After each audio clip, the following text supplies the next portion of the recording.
You know, that kind of family barbecue where everything looks perfect until someone opens their mouth? That is the Keller family for you.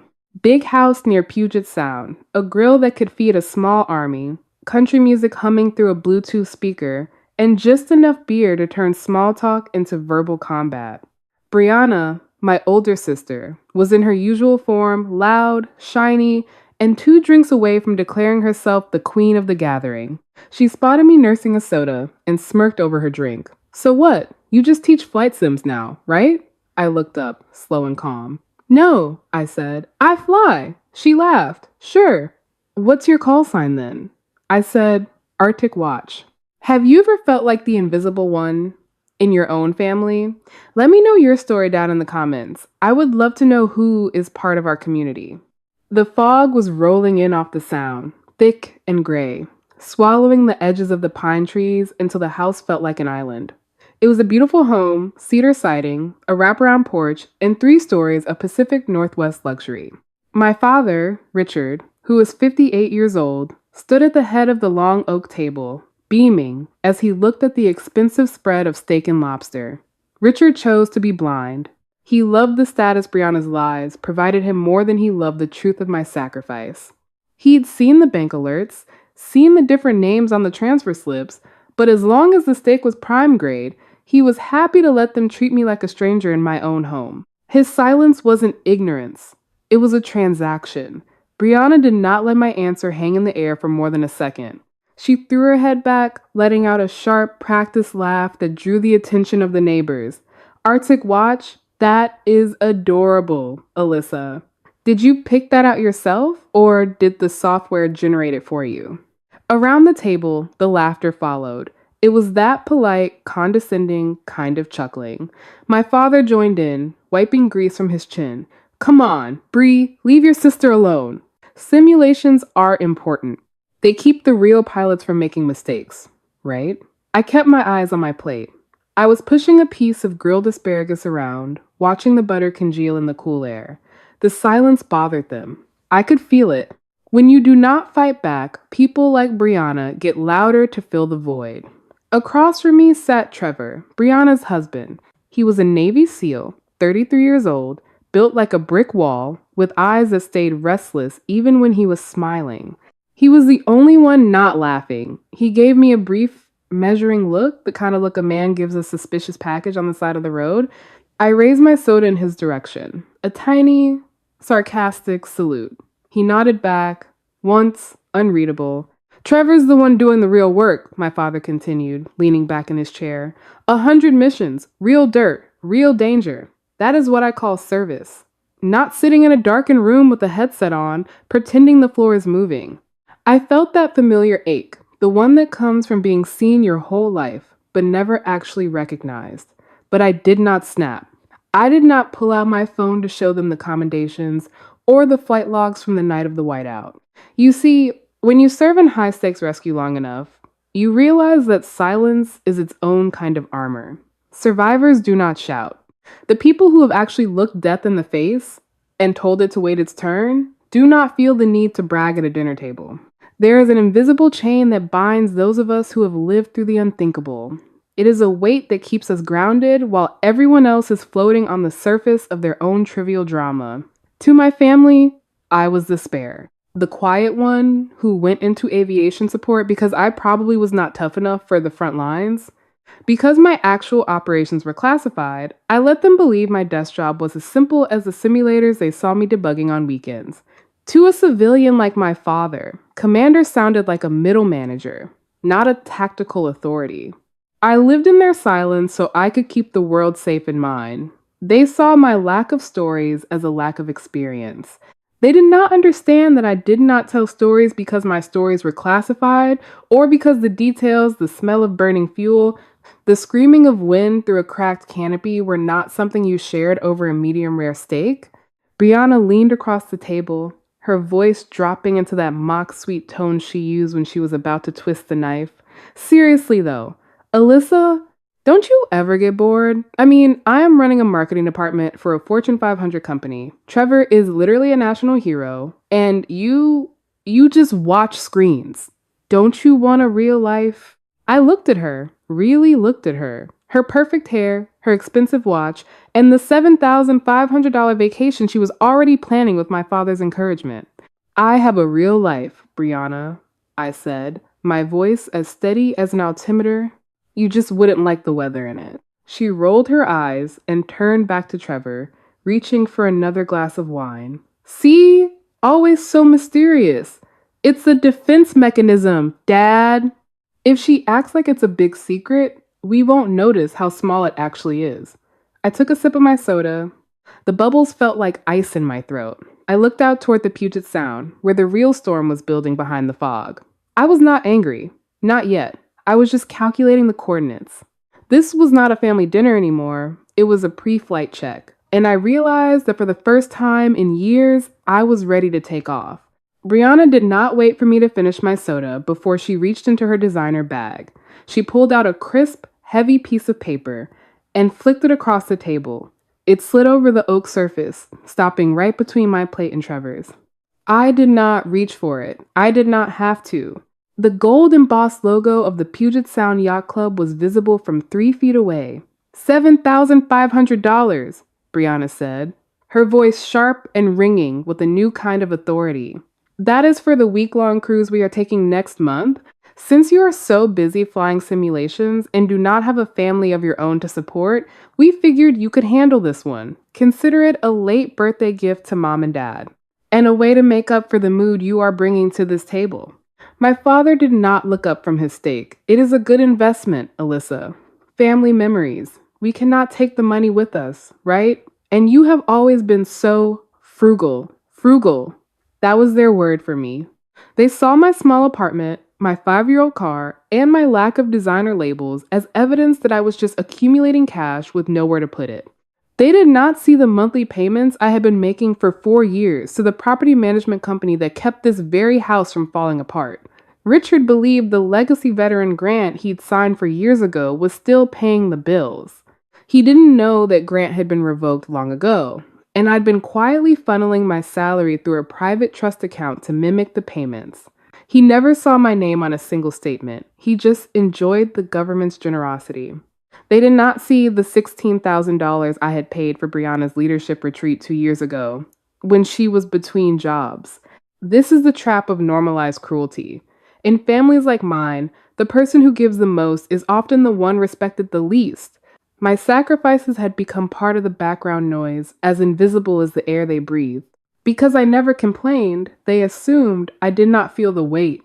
They had built an entire reality where my only value was as a silent investor in their version of a perfect life. My compassion was not a gift to them anymore. It was a subscription service they expected me to provide for free. It is a psychological trap where your kindness is rebranded as an obligation, and your silence is taken as consent for them to keep taking until there is nothing left. I did not cry. I did not ask why. It was always me. I did not even look at the bill. I just pulled my phone from my pocket. My hands were steady, the kind of steady you only get when you are landing on a pitching deck in 20-knot crosswinds. Anger was not loud this time. It was clinical.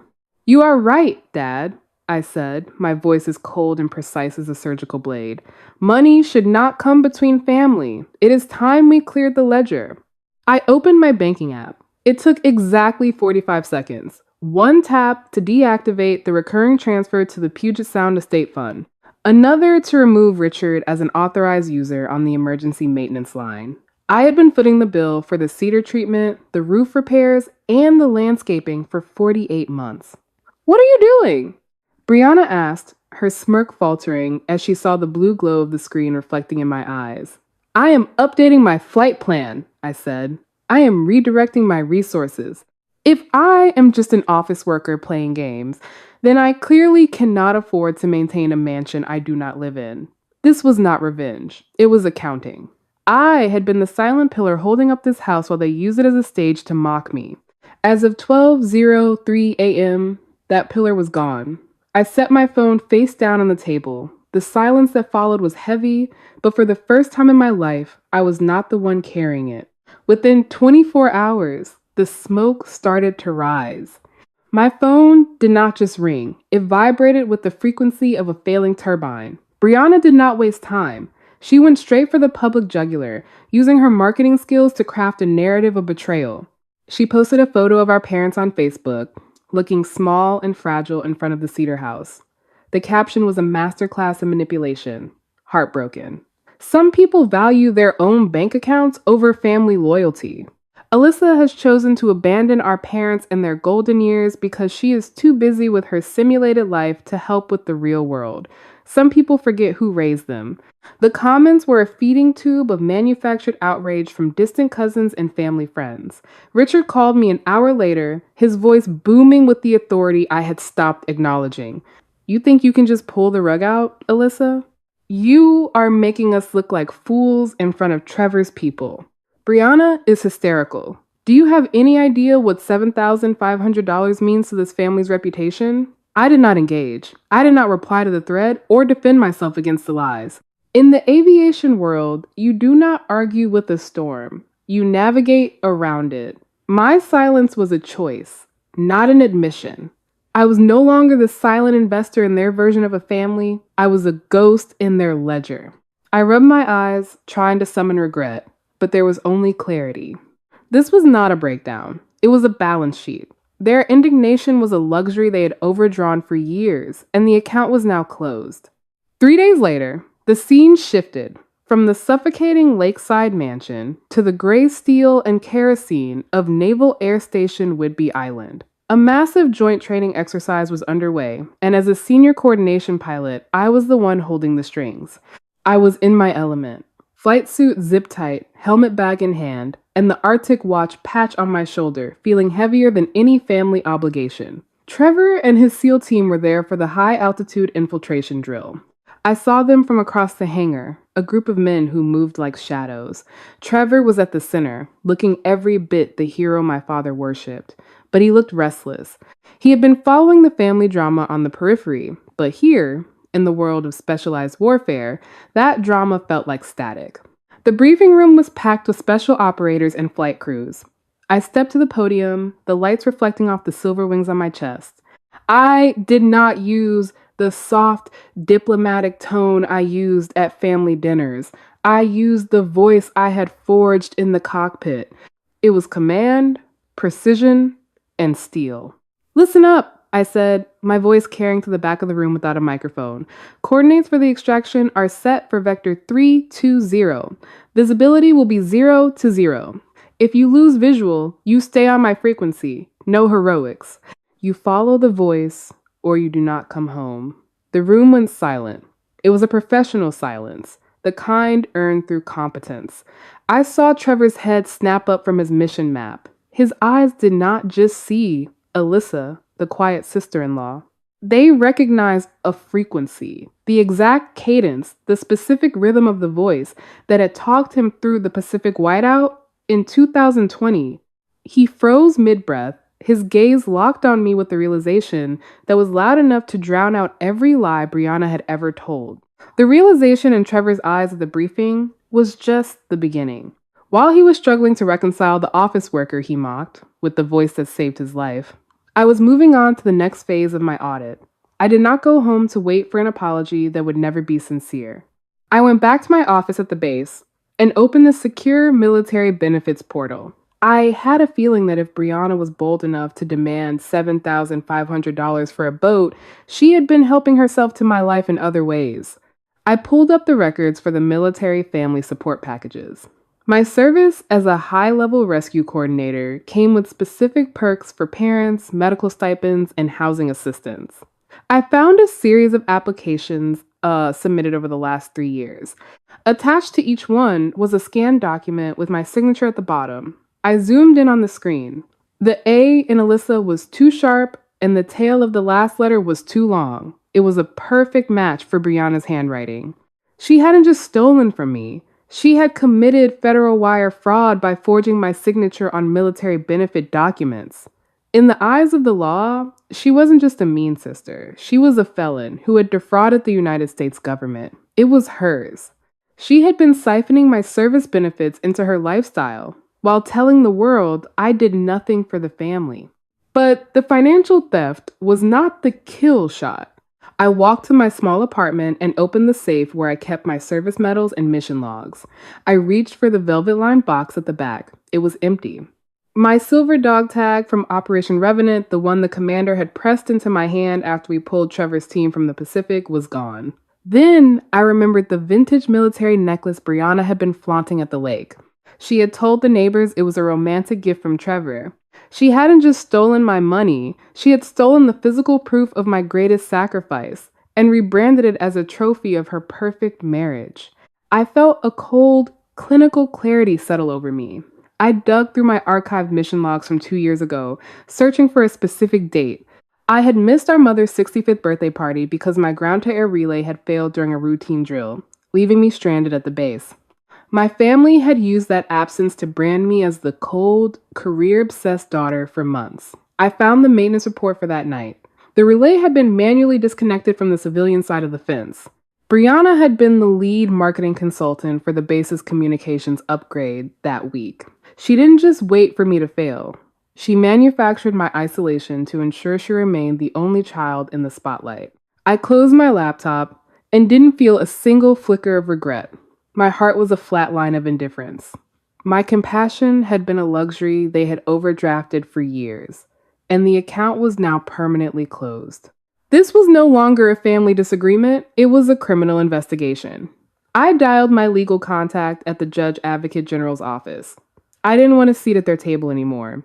I wanted them to see exactly what happens when you try to ground a pilot who knows how to fight in the dark.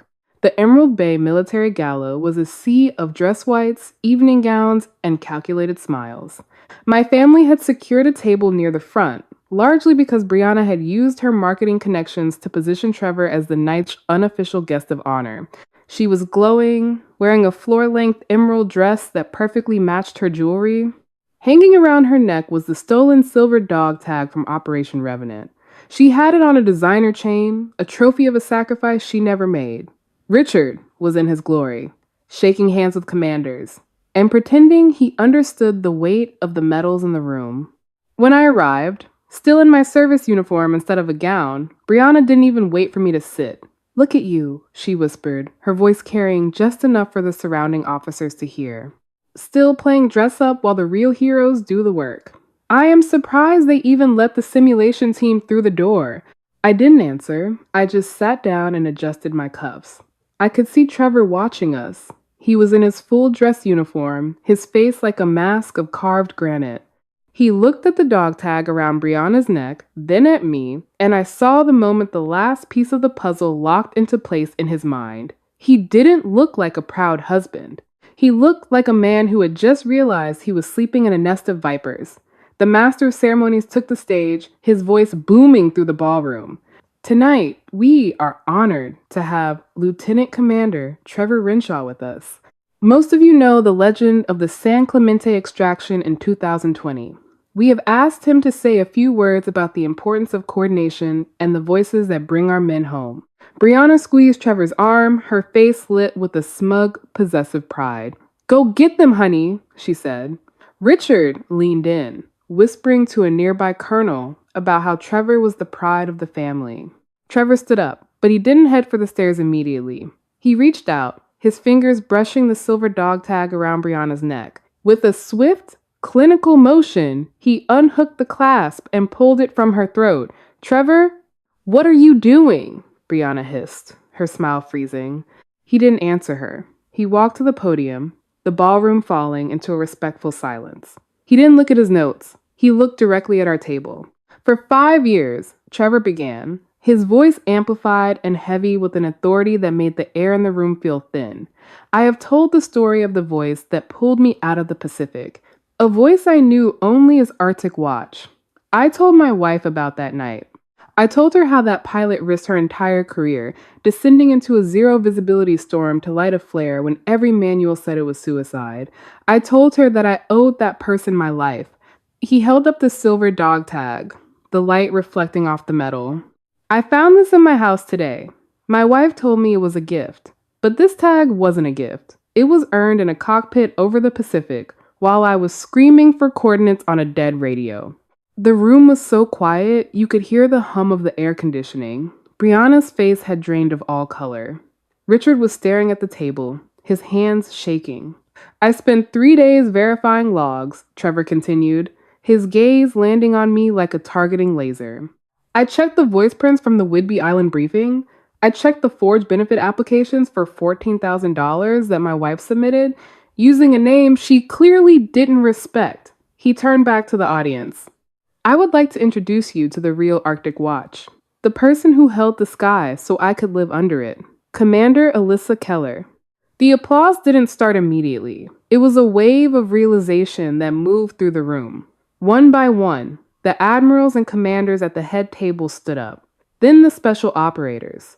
Within seconds, the entire ballroom was on its feet in a standing ovation that shook the walls. Trevor stepped down from the stage and walked back to our table. He ignored Richard. He didn't even look at Brianna, who was now trembling, her eyes red, as she realized her social standing and her marriage were evaporating in real time. He stopped in front of me and pressed the dog tag into my palm. "I am sorry, Alyssa," he said, loud enough for the entire table to hear. "I should have recognized the frequency sooner. I will not be a part of a family that builds its pride on the back of your silence." Brianna reached for his hand, her voice a broken whisper. "Trevor, please, we can talk about this. I was just trying to help the family reputation. You didn't think I would find out you were stealing from the person who saved me?" Trevor's voice was ice. "Richard, Brianna, you have 30 minutes to leave this gala before I make the theft of military property a formal police matter. And Alyssa, I have already called the base commander. The ledger is being cleared tonight." I stood up, the weight of the silver tag in my hand feeling like the first real thing I had touched in years. I looked at my father, who was finally seeing me not as a spare, but as the daughter he had overdrafted, until he was morally bankrupt. I didn't feel a single flicker of regret. My heart was a flat line of indifference. "Trevor," I said, my voice steady and clear, "Arctic Watch is off the clock. I think I am ready for that clean landing now." The silence in my apartment that night was not the heavy, suffocating kind I had lived with for years. It was the justice of the sower, a quiet, fertile stillness that comes after the weeds have finally been cleared away. The Emerald Bay Gala had been the final power flip climax, where the ones who spent their lives performing were finally unmasked by the one who had spent her life performing the work. By 1 a.m, the three of them were gone. Trevor had given Brianna and Richard exactly 30 minutes to vanish from the ballroom before he turned the forged documents over to the base police. Within 48 hours, the invisible pillar of our family had officially collapsed. Trevor filed for divorce, citing the systematic fraud and the $14,000 Brianna had siphoned from my military benefits. He didn't ask for a settlement. He just walked away with his pride and his SEAL team, leaving her to face the criminal twist she had authored herself. My father, Richard, was forced to put the Cedar Lake house on the market to cover the restitution and the legal fees for the upcoming investigation into the misappropriation of funds. This is the illusory power of the empty wallet. Richard and Brianna had built their position on a foundation of borrowed status and my silent contributions. When the money stopped and the truth arrived, they discovered that their value was not internal. It was a leased identity they could no longer afford to pay for. I felt nothing but a cold, clinical detachment as I watched their world burn. There was no rush of joy, just the quiet clicking of a lock falling into place. I simply opened my old spreadsheets, looked at the thousands of dollars I had poured into their ungrateful versions of family, and hit delete. I didn't stay in Puget Sound to watch the foreclosure. I accepted a senior instructor position at the Naval Aviation Warfighting Development Center in Nevada.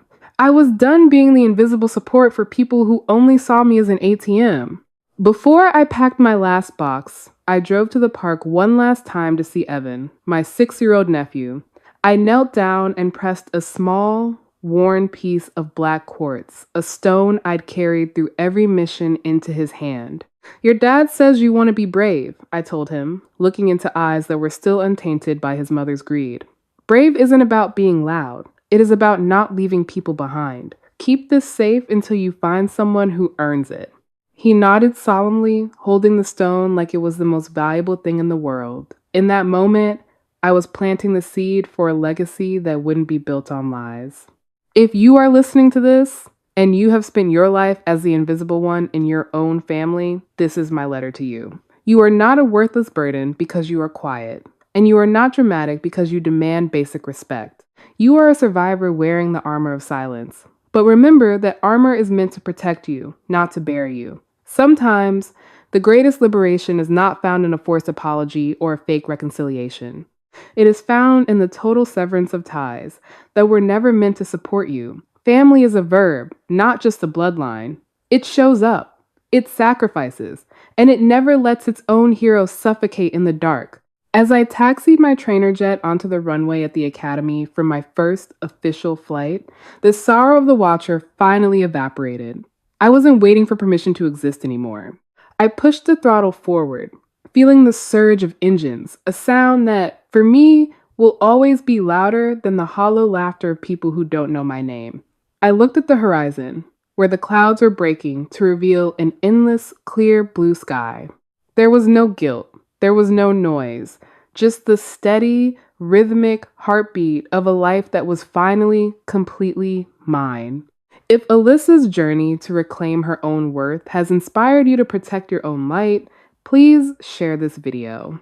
Do not let your silence become a blank check for someone else's cruelty.